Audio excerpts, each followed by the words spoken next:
Okay, this video is going to show you how to replace the antenna. Let's say that somehow, some way you broke the antenna on your REM-POD Rev3. Well, we made it very easy. Unlike the Rev2 and the Rev1, this one can be replaced by you by simply removing this and replacing it. You can purchase a spare replacement from us. Now, I do want to point out that the ones that are out there being sold by the Chinese or the counterfeiters, they use our old technique, and what ends up happening is the acrylic shatters underneath this, or if you break it, you cannot replace it on your own. It would be a dead REM pod. So let's do this. Let's take this antenna off. I'm going to just fold it down for a second. On the side, there's a rubber grommet. You're going to pop off the rubber grommet.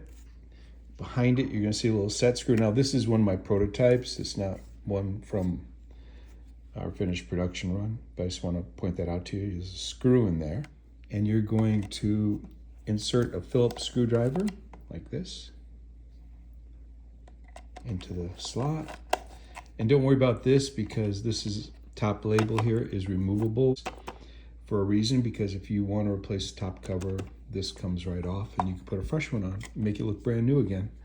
All right, so let's get back to this. So we're going to remove that screw. Very simple. Okay, there it is on the table. Once you do that, this slips right out. And you just simply order a new one, slip it back in the way you found it, and put the screw back into the slot. And you're done. Close up the grommet hole like that, and you're good to go. So that's how you replace the antenna on the REM-POD Rev3. And one more thing, again, I want to let you know, this top cover is something, it's a label. It can be replaced by you, the user, if you scuff it up. This still has the plastic protective layer on it. The other thing that we have, if you want to refresh and make your whole thing look brand new, is we have a label that wraps around here. It looks just like this. So everything can be kept nice and neat and new, even after a few years in the field. Alrighty, that's it.